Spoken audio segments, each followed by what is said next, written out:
साथियों नमस्कार, स्वागत है आप सभी का द इंग्लिश लैबोरेटरी पर और मैं पटेल अरोड़ा आपका स्वागत करता हूं। आज अपनी जो है 34वीं क्लास है RPSC second grade English literature notes की। और जो टॉपिक का नाम है वो है रोमांटिसिज्म, या जिसको आप रोमांटिक मूवमेंट भी बोल देते हो, है ना। एक तो ये मूवमेंट्स में और एक हिस्ट्री में है, तो ये दोनों एक ही टॉपिक है, इसमें कन्फ्यूज होने की आवश्यकता नहीं है। अगर आप टेलीग्राम से नहीं जुड़े हैं तो प्लीज़ टेलीग्राम हमारा ग्रुप ज्वाइन करें, जहाँ पर आपको ढेर सारी क्विजेज पीडीएफ और नोट्स मिलते हैं इंग्लिश के, है ना। द इंग्लिश लैबोरेटरी नाम से जो है हमारा टेलीग्राम ग्रुप है। और अगर आपको ये वाली बुक मंगवानी हो नोट्स की, या टेस्ट सीरीज लेनी हो सेकंड ग्रेड फर्स्ट ग्रेड, है ना, और जीके की, तो मात्र 100 रुपये में अवेलेबल है एप्लीकेशन पर, द इंग्लिश लैबोरेटरी पर। ठीक है, चलिए क्लास को शुरू करते हैं। रोमांटिक एज और जो रोमांटिक मूवमेंट है वो एक ही बात है, हालांकि इसका अगर अपने थोड़ा सा डीप बात करें तो मतलब थोड़ा सा जो है डिफरेंट हो जाएगा, लेकिन हम उस पर नहीं जाएंगे क्योंकि प्रश्न उससे नहीं बनना है। यहाँ पे पहली लाइन जो है मिस प्रिंट हो गई है, मुझसे माफ़ी चाहूँगा। It was an artistic literary and intellectual movement of Europe. ये जो है एक आर्टिस्टिक मूवमेंट थी, है ना, कला से संबंधित थी, साहित्यिक मूवमेंट थी, इंटेलेक्चुअल मूवमेंट थी, बुद्धिमत्ता से संबंधित थी, यानी अलग अलग विचार दिए इन्होंने। It started with the publication of lyrical ballads by William Wordsworth and S T. Coleridge in 1798। सबसे इम्पोर्टेंट सवाल जो बनता है वो यहीं से ही बनता है सबसे ज़्यादा बार, कि 1798 में एक लिरिकल बैलेट्स नाम का वर्क पब्लिश होता है, जिसको विलियम वर्ड्सवर्थ और जो है एस.टी. कॉलरिज पब्लिश करते हैं। This movement has contrast with the neoclassicists because neoclassicists emphasized on objectivity। ये जो एज है, रोमांटिक एज है, रोमांटिक रिवाइवल है, ये किसके विरोध में आती है? नियो क्लासिकल एज के विरोध में आती है, जो कि ऑब्जेक्टिविटी पर जोर देती थी, और रोमांटिसिज्म जो है सब्जेक्टिविटी पर जोर देता है। नियो क्लासिसिज्म जो है उनके राइटर्स ऑर्डर पर, प्रॉपर जो है एक व्यवस्था पर जोर देते थे, जबकि ये जो है स्वतंत्रता देते थे। वो रेस्ट्रेन यानी जो है रूल्स में बांधते थे, जबकि ये स्वतंत्रता प्रदान करते थे रोमांटिक से एज वाले। फिर romantic emphasised on imagination and emotion, और कल्पना और जो है भावनाओं पर जोर देते थे, सब्जेक्टिविटी पर जोर देते थे रोमांटिक एज वाले। Romanticist gave break from rules and regulations. ये जो है इस एज के जो राइटर्स थे, खुद को स्वतंत्र कर दिया इन लोगों ने नियमों और कानूनों से। डब्ल्यू.जे. लोंग की एक फेमस कोट है, मैं आपको सामने कोट पढ़ूंगा। Against the bondage of rule and construction और कस्टम, यानी रीति रिवाजों से परे हटकर, in which literature tend to fetter the free human spirit, जहाँ पे मानव की जो आत्माएं खुले घूम सकती थी, वही रोमांटिसिज्म था। डब्ल्यू.जे. लोंग का ये कोट है। ठीक है, romantic writers had love for freedom. ये जो है स्वतंत्रता को जो है प्रेम करते थे। The freedom of writing composing, मतलब स्वतंत्रता किस पर्पस के लिए? लिखने के लिए, चाहे पोइट्री हो चाहे जो है वर्क्स हो। लिटरेरी फ्रीडम ऑफ इंडिविजुअल, व्यक्तिगत स्वतंत्रता पर ये जोर देते थे। Freedom is the breath in which romantics breathe freely. ये आप बात याद रखना, फ्रीडम जो थी वो सांस थी रोमांटिक्स के जो राइटर थे उनकी, जिनमें वो जो है खुली सांस ले सकते थे। Supernaturalism, wonder and mystery are another characteristics of romanticism. Supernaturalism का मतलब होता है जो है मानव की सोच और जो है पहुंच से परे जो शक्तियां होती हैं, है ना, आध्यात्मिक शक्तियां जो होती हैं। वंडर, चमत्कार, मिस्ट्री, रहस्य जो है रोमांटिसिज्म की विशेषता थी, इनके वर्क्स की विशेषता थी। एस.टी. कॉलरिज जो है कुबला खान में जो है is full of supernatural elements and S T. Coleridge has leading role in this supernaturalism. Romantic age में भी अगर हम बात करें तो सुपर नेचुरलिज्म का जिसने सबसे ज़्यादा प्रयोग किया वो एस.टी. कॉलरिज थे, और सबसे ज़्यादा जो सुपर नेचुरलिज्म दिखता है वो कुबला खान में दिखता है। सब्जेक्टिविटी और poets on experience though feeling were the major characteristics of this age. Subjectivity इस एज की सबसे बड़ी विशेषता थी। प्रश्न यहाँ से सीधा पूछा जाता है कि क्या रोमांटिक जो एज थी ऑब्जेक्टिव ऑब्जेक्टिविटी पर जोर देती थी या सब्जेक्टिविटी पर, ठीक है। तो पोएट के खुद के एक्सपीरियंस, यानी वो जैसा खुद वो लिखना चाहता था वैसा लिखता था, ना कि किसी फिक्स रूल के अनुसार कि सोनेट लिखना है तो 14 लाइनों का लिखूंगा मैं, है ना। तो ये सब चीज़ें रूल्स तो थे, बट जैसा रोमांटिक एज के राइटर चाहते थे उन्होंने फ्रीली लिखा। Ode to nightingale by Keats is on personal matter. Ode to nightingale जो वर्क है जॉन कीट्स का, वो इनके व्यक्तिगत जो है मैटर पर डिपेंड है। It is individual genius rather than established rules. WJ लोंग का एक और कोट है कि ये जो है इंडिविजुअल जीनियस थी, व्यक्तिगत जो बुद्धिमत्ता है उस वो थी, ना कि कोई पहले से स्थापित रूल्स पर चलते थे रोमांटिक एज के लोग। Variety of moods had in this age endless variety. Variety of moods यानी अलग अलग प्रकार के भाव देखने को मिलते थे। WJ लोंग का एक और कोट है, to read them as passing through a new village, कि रोमांटिक राइटर्स को पढ़ना एक नए गांव से गुजरने के बराबर था। Simplicity of style, romantic as की एक विशेषता थी कि ये जो है सिंपल भाषा में लिखते थे। This movement is varied but simple instead artificial, जो कि नियो क्लासिकल जो एज थी उनके राइटर्स जो है आर्टिफिशियल लैंग्वेज, बनावटी यानी अच्छा दिखाने के लिए जो है अपनी पोइट्री को या अपने वर्क्स को आर्टिफिशियल जो है शब्दों का यूज़ करते थे। बट ये क्या है, सिंपल डिक्शन का यूज़ करते थे। It has natural diction and spontaneous way of expression. ये जो है व्यक्ति का जो स्वाभाविक जो भाव है उसका यूज़ करते थे रोमांटिक जो राइटर थे। इमोशन एंड इमेजिनेशन, ये जो है आपको मैं पहले ही बता चुका हूँ कि इमोशन और इमेजिनेशन रोमांटिक एज की एक विशेषता थी। Instead of reason and intellect, imagination and emotion passion were introduced. Passion शब्द भी आप कीवर्ड याद रखना।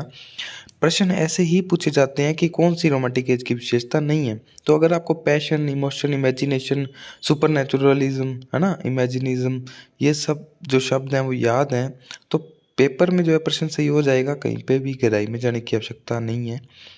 Romanticism has a reaction to the age of enlightenment और एडवांस इंडस्ट्रियल एज। रोमांटिक जो एज थी वो किसके विरोध में आई थी? एज ऑफ एनलाइटमेंट यानी नियो क्लासिकल एज जो है, अगस्टन एज जो है, और भी जो एज ऑफ सेंसिबिलिटी है ना, इंडस्ट्रियल एज जो है, औद्योगिक जो एज है, उनके खिलाफ आई थी ये।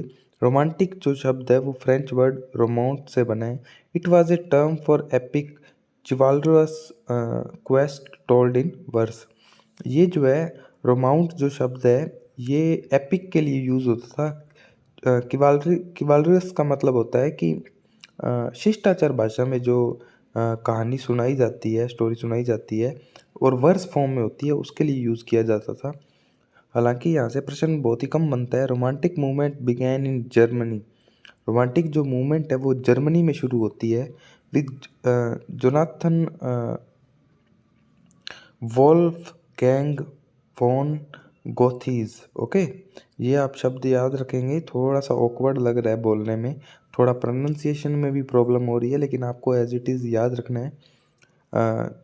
जॉन वोल्फगैंग वॉन गोथ्स का जो था वर्क, है ना, इससे शुरू होती है the sorrow of young weather.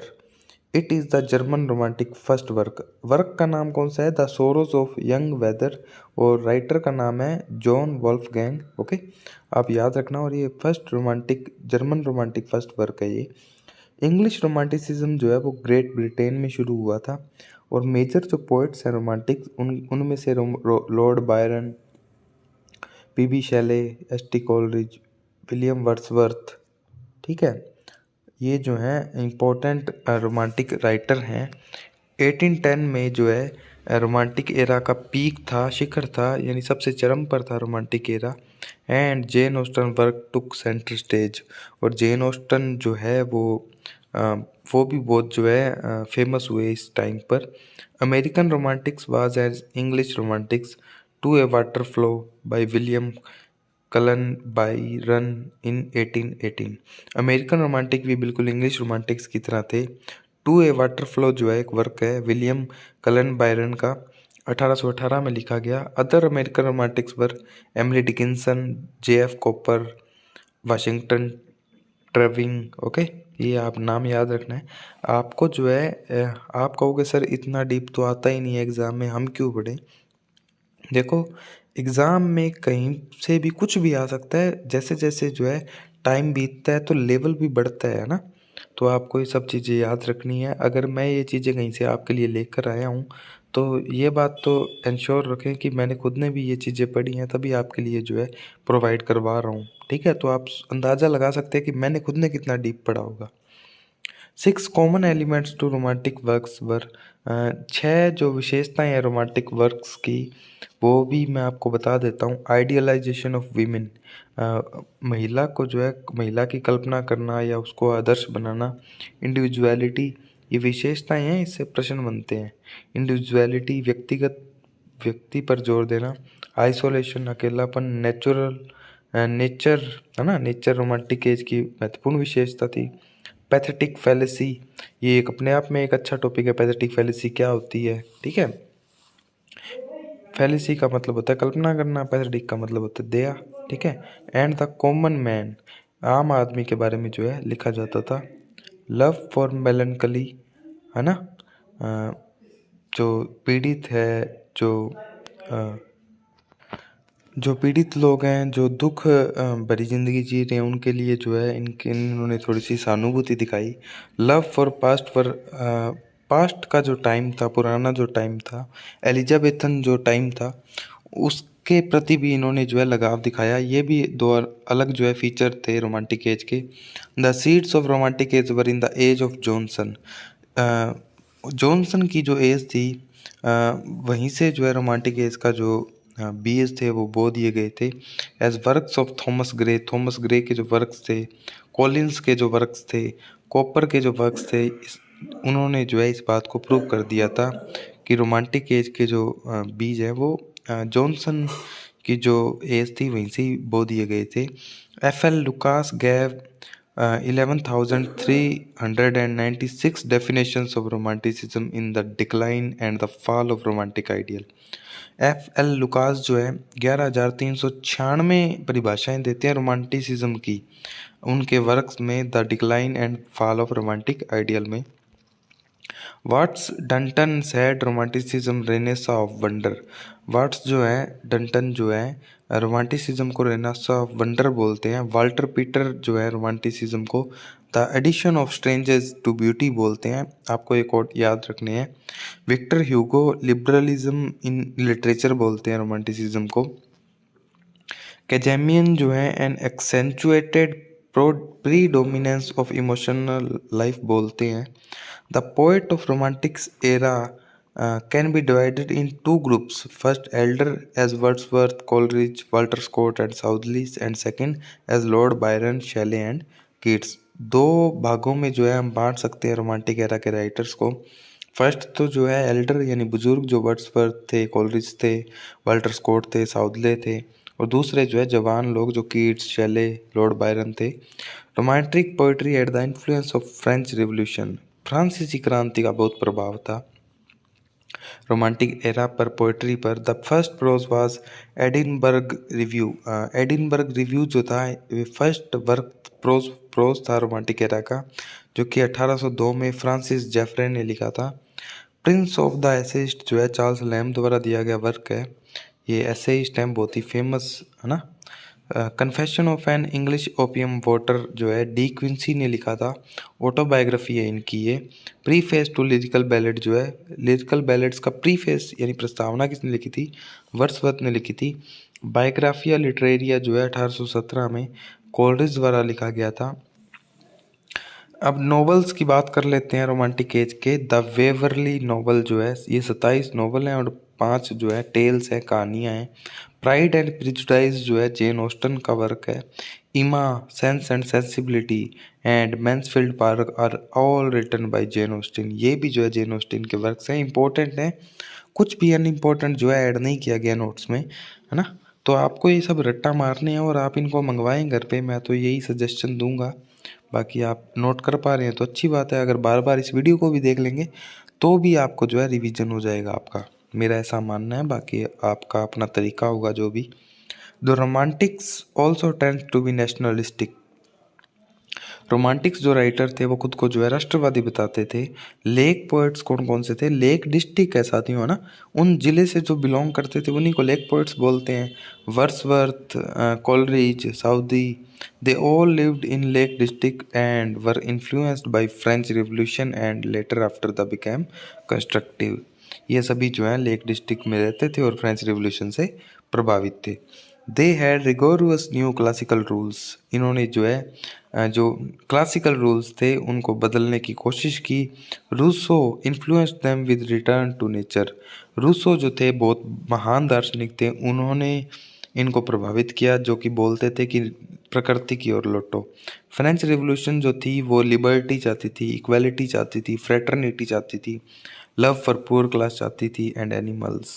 ठीक है, उदारवाद, समानता, भ्रातृत्व, है ना, गरीबों के लिए दया, ये सब चीज़ें जो है फ्रेंच रिवॉल्यूशन में थी और यही रोमांटिसिज्म का हिस्सा बनी।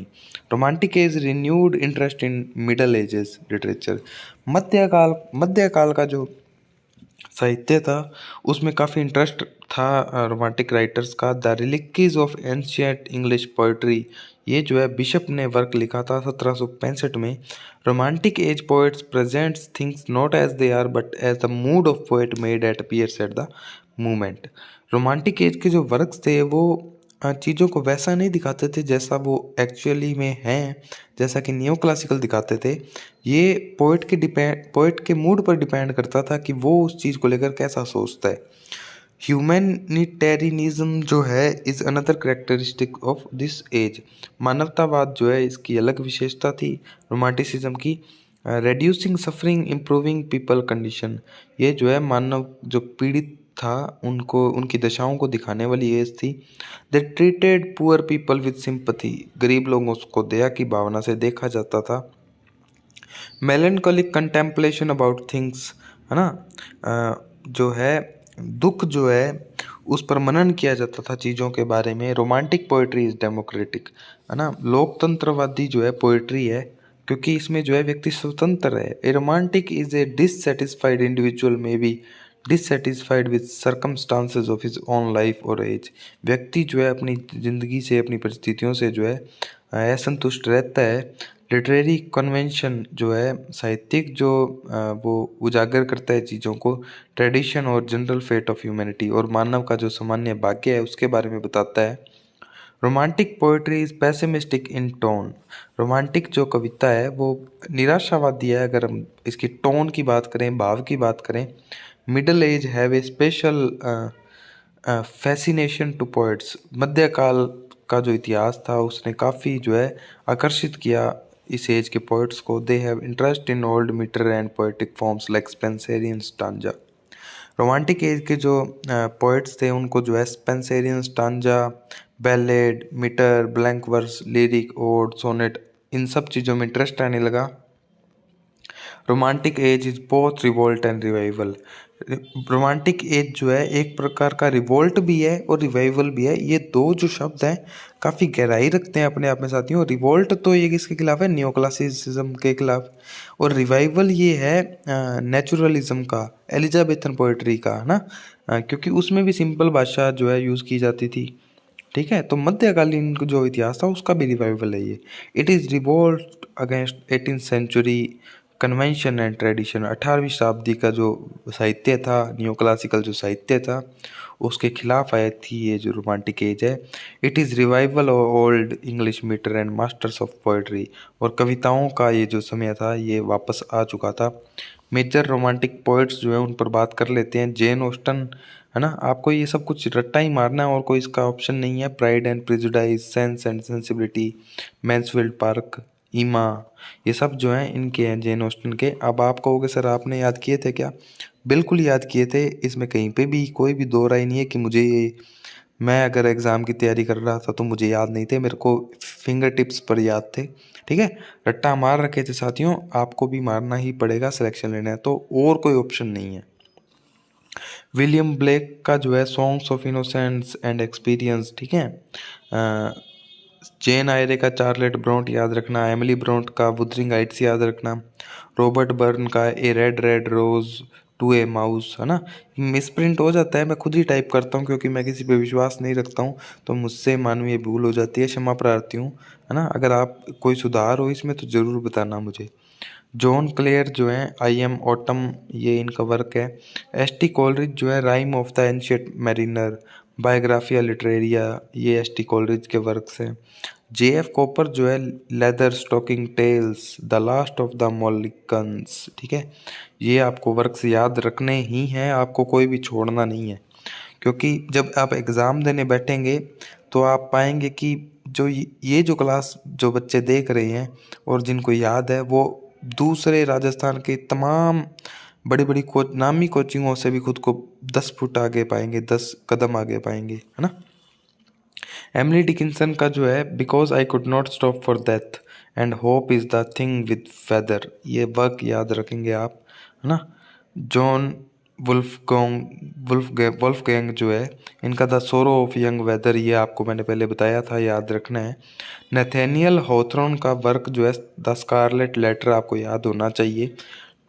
टी ए हाफमैन का द सैंडमैन वर्क याद है, ये ज़्यादा इंपॉर्टेंट नहीं है, मत करोगे तो भी काम चल जाएगा। वाशिंगटन इरविंग का जो है the legend of Sleepy Hollow, R I P Van Winkle जो है, ये वर्क आपको याद करना है। जॉन कीट्स का तो आप ओड टू नाइटिंगेल याद रखते ही हैं। लॉर्ड बायरन का डुओ जुआन जो है, ये भी याद रखना, आपको ये वर्क याद रखना है, डुओ जुआन वाला। एडगर एलन पो के वर्क्स इंपॉर्टेंट है। एनाबेल ली, है ना, एनाबेल ली द रावन, ये वर्क इंपॉर्टेंट है साथियों। वाल्टर स्कॉट के वर्क इंपॉर्टेंट है। Rob Roy, Ivanhoe, the वेवरिंग नोवेल, ठीक है।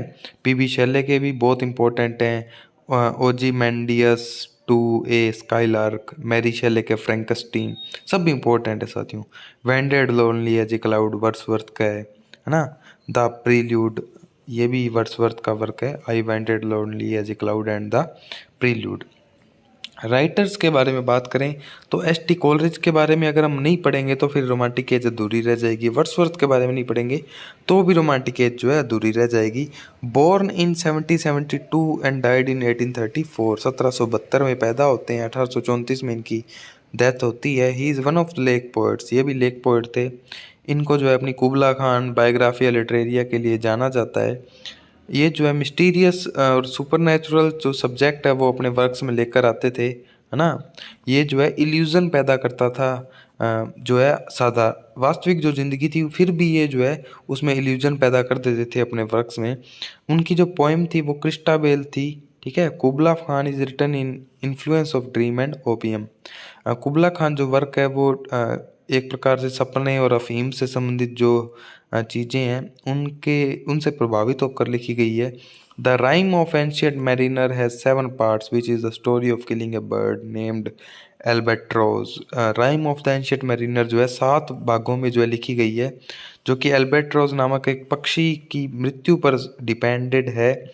It works includes the William suspension of disbelief theme. इनके जो वर्क्स हैं उसमें जो है विलियम सस्पेंशन के जो डिसबिलीफ की जो थीम थी उस पर आधारित है ना।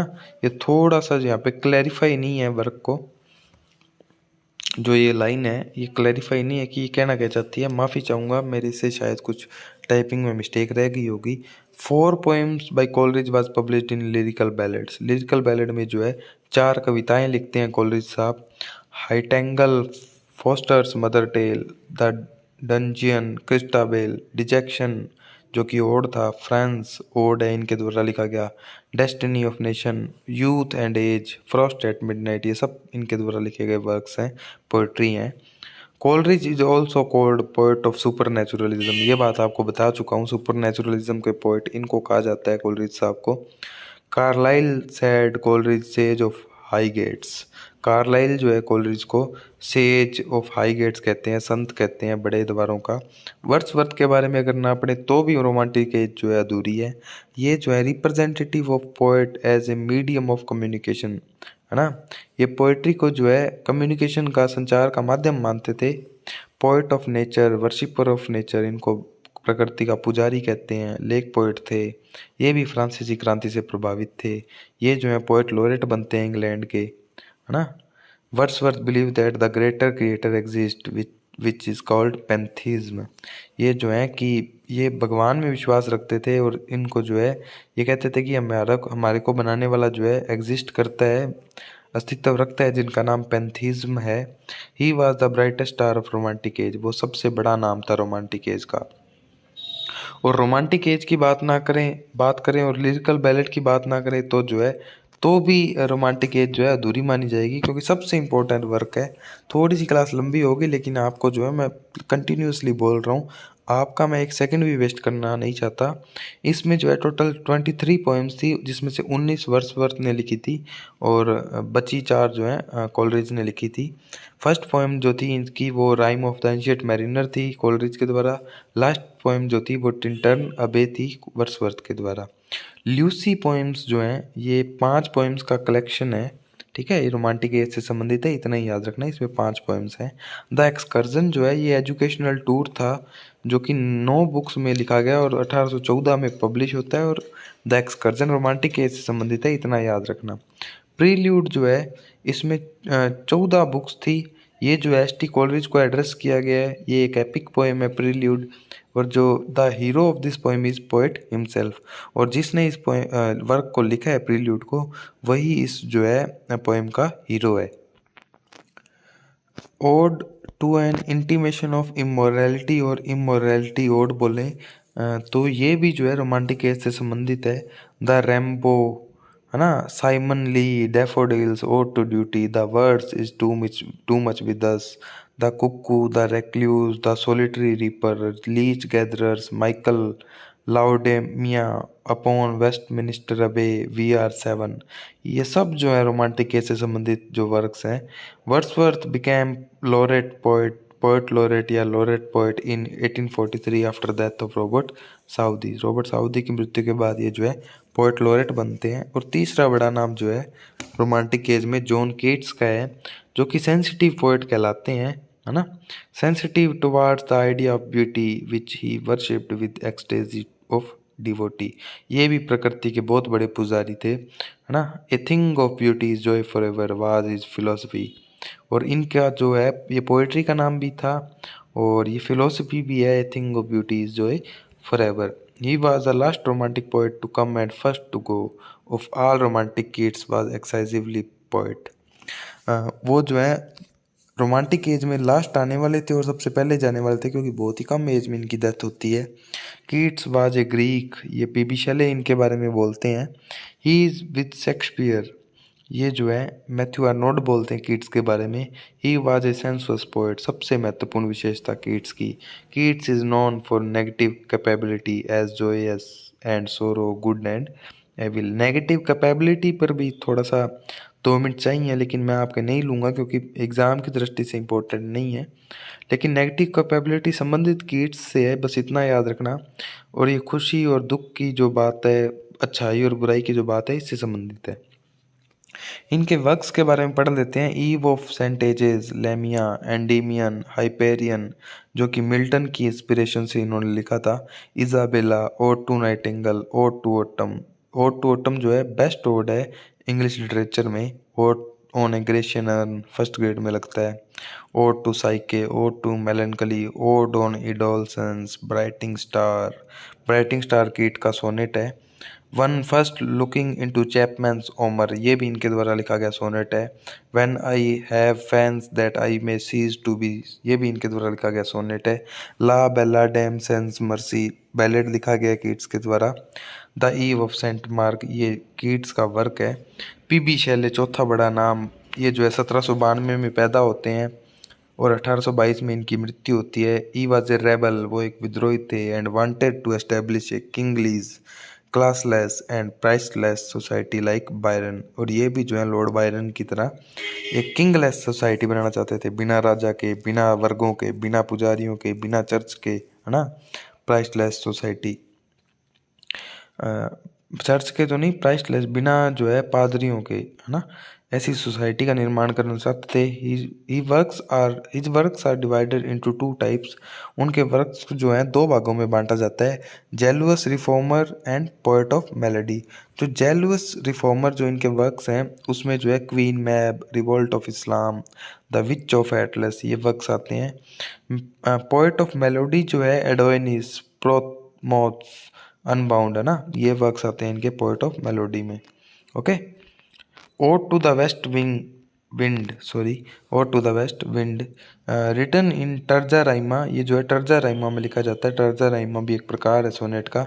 In this he called west wind A destroyer और प्रिजर्वर, ये जो है इम्पोर्टेंट वर्क है, फर्स्ट ग्रेड में लगता है, तो मैं इस पे ज़्यादा जो है बात नहीं करूँगा, बस आपको याद रखना है कि ये शैले का वर्क है। और टू स्काईलार्क एडोनिस, ये भी इम्पोर्टेंट है, 1821 में जो है पास्टोरल एलिजी लिखी थी इन्होंने जॉन कीट्स की डेथ पर। The revolt of Islam, the cloud, the spirit of solitude और Alastor, England 1819, on necessity of atheism, the mask of anarchy, the Cenci, the Hellas, the Indian serenade, है ना, Ozymandias of Egypt, Epipsychidion, okay, O world, O life, O time, defence of poetry, to night, a lament, a sensitive plant, ये सब जो है Shelley के works थे।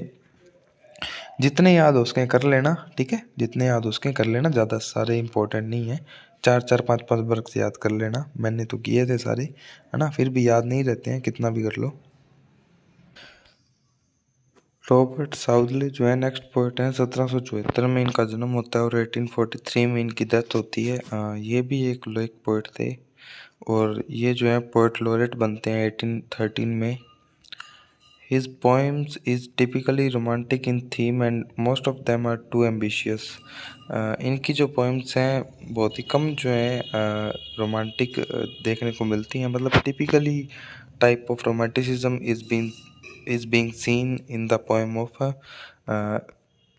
Robert Southey, okay, and most of them are too ambitious। बहुत सारी जो है मैं बहुत ज़्यादा आकांक्षाएं जो हैं बहुत उच्च आकांक्षाओं रखने वाली पोएम्स हैं। डॉन रोड्रिक जो है इनकी बेस्ट एपिक्स में से एक है, ठीक है। द कर्स ऑफ कहमा जो है इनका एक अनदर वर्क है, आप रॉबर्ट साउथले को याद रखना। विलियम ब्लेक के बारे में बात कर लेते हैं। Songs of innocence, songs of experience, London poems, ये जो है इनके वर्क्स हैं। जी बायरन, लॉर्ड बायरन भी बोल देते हैं, ज़्यादातर जो है लॉर्ड बायरन के नाम से जानते हैं। The rebel poet in England, ये जो है रेबल पोएट कहलाते हैं इंग्लैंड में। इनका जो फर्स्ट वर्क है आवर्स ऑफ आइडलनेस, ये जो है जुवनीलिया है। जुवनीलिया का मतलब होता है ये, मतलब बहुत ही एक प्रकार से कहते हैं कि नया वर्क कह सकते हैं, ठीक है, फर्स्ट वर्क कह सकते हैं hours of idleness. The vision of judgement भी इनका अनदर वर्क है।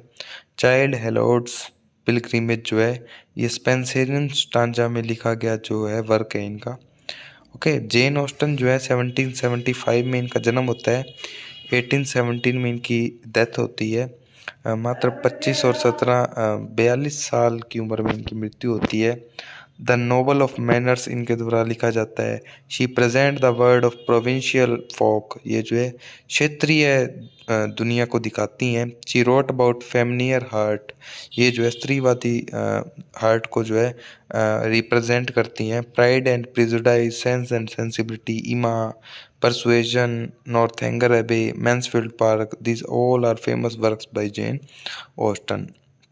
वाल्टर स्कॉट की बात कर लेते हैं। Ivanhoe, Guy Mannering's, the lay of last minstrels, above are some famous works by Walter Scott. ये 3 वर्क आपको वाल्टर स्कॉट के भी याद रखने हैं और ये भी याद रखना है कि वाल्टर स्कॉट एक रोमांटिक पोइट थे। विलियम हेजलिट के बारे में अगर बात ना करें तो रोमांटिसिज्म अधूरा है। My first acquaintance with poet, this is the collection of conversation with S T. Coleridge. William Hazlitt की जो एस.टी. कोलरिज के साथ जो बातचीत हुई थी उसका कलेक्शन है ये जो वर्क है, my first acquaintance with poet, okay. He is critics critic, William Hazlitt को जो है क्रिटिक्स क्रिटिक बोला जाता है। He is an autobiographical essayist, ये जो है आत्म जीवनी के एलिमेंट्स ज़्यादा ऐड करते थे अपने वर्क्स में। The English poets, the English comic writers इनके वर्क्स हैं। The dramatic literature of age of Elizabethan भी इनका वर्क है। The round table, the spirit of the age, table talk on man and manner, Indian juggler, ये सब William हेजलिट के works हैं, okay. Mary शेली की बात करें, शी वाज वाइफ ऑफ पीबे शेले, है ना। फ्रैंकस्टीन इनका इंपॉर्टेंट वर्क है, जो कि गोथिक जो अपने सेकंड ग्रेड में लगता है उसका एक फेमस वर्क है मैरी शेले का। चार्ल्स लैम्ब भी जो है एसेइस्ट थे रोमांटिक एज के। 1775 में इनका जन्म होता है और 1834 में मृत्यु। His nickname was Elia, ये आप याद रखेंगे। He was famous for humour and pathos, ठीक है, ह्यूमर एंड पैथोस के लिए जाने जाते थे Charles lamb. He was also famous for autobiographical elements, है ना। ये भी विलियम हेजलिट की तरह ऑटोबायोग्राफिकल एलिमेंट्स के लिए जाने जाते थे। ही हिज ऐसे is called poetry in prose, इनके जो ऐसे हैं प्रोज के अंदर जो है पोएट्री कहलाते हैं, यानी प्रोज के अंदर भी जो है पोएट्री की तरह भावनाएं व्यक्त करते थे। The essay of Elia is dedicated to S T. Coleridge, Charles Lamb का एक वर्क है द ऐसे ऑफ एलिया, ये जो है एस.टी. कोलरिज को जो है इन्होंने डेडिकेट किया है। He is famous for the tales from the Shakespeare written by Charles Lamb and his sister Mary Lamb, ये उनकी बहन मैरी लैम्ब ने जो है the tales from Shakespeare work लिखा, जिनके लिए ये जाने जाते हैं। थॉमस डी क्विंसी जो है in confession of English opium eater इनके द्वारा दिया गया इंपॉर्टेंट वर्क है। Murder considered as one of fine arts are some famous work by him, है ना। Murder considered as one of fine arts, ये भी जो है इनके द्वारा दिया गया एक वर्क है। थॉमस लव पिकॉक ज़्यादा इंपॉर्टेंट तो नहीं है, बट आप 4 एजेस ऑफ पोइट्री इनका वर्क है, याद रख लेना। थॉमस मोर जो है इंपॉर्टेंट है। लैला रुक्स आयरिश मेलोडीज, ये वर्क याद रखना आप। ले हंट जो है स्टोरी ऑफ रिमनी जो है इनके द्वारा दिया गया वर्क है। रोमांटिक एज में ड्रामा कौन कौन से लिखे गए, ओथेलो द ग्रेट, ये जो है कीट्स ने लिखा। द बॉर्डर्स, ये वर्ड्सवर्थ ने लिखा, ये इंपॉर्टेंट है सारे। द रिमोर्स, ये कोलरिज ने लिखा। प्रोमेथीव्स अनबाउंड, ये शैले ने लिखा। मैनफ्रेड जो है बायरन ने लिखा। और जॉन गुडविल जो है चार्ल्स लैम्ब ने लिखा। बार बार इनको याद करेंगे तो याद हो जाएगा। और इसी के साथ जो है अपनी रोमांटिक एज की जो क्लास थी आज की वो होती है ख़त्म, है ना। आई होप आपको जो है अच्छे से समझ में आ गया होगा। हालांकि इसमें ज़्यादा चीज़ें समझाने वाली होती नहीं है, कुछ होती हैं जिसके लिए 20-25 मिनट जो है हर क्लास में और चाहिए, लेकिन ये जो समय है वो अब समझने और समझाने का नहीं है, ये जो है बार बार रट्टा मारने का है, रिवाइज़ करने का है। क्योंकि अगर आप सीरियस विद्यार्थी हैं तो आपने अभी तक जो है रिवाइज़ इसको अच्छे से समझ लिया होगा किसी ना किसी टीचर से। मैं तो सिर्फ आपका रिवीजन करवा रहा हूँ। जब अपने पास डिजिटल बोर्ड या कुछ ऐसा संसाधन उपलब्ध हो जाएंगे तो मैं भी जो है आपको जो है अच्छी तरह से 1-1 घंटे की क्लासेस जो है देने की पूरी कोशिश करूँगा। ठीक है साथियों, आज की क्लास काफ़ी लंबी हो चुकी है ऑलरेडी, तो मिलेंगे किसी नई बात में, किसी नए मुद्दे पर। ठीक है, आपका जो भी सुझाव हो आप कमेंट सेक्शन में ज़रूर बताना, मैं रिप्लाई 100% करता हूँ आपके कमेंट्स का। टेलीग्राम पर जुड़ जाना, और ये बुक मंगवानी हो तो ऐप से ऑर्डर कर देना। द इंग्लिश लाइब्रेरी टेलीग्राम और ऐप का नाम है। ठीक है साथियों, मिलेंगे किसी नई क्लास में, तब तक के लिए राम राम, जय हिंद।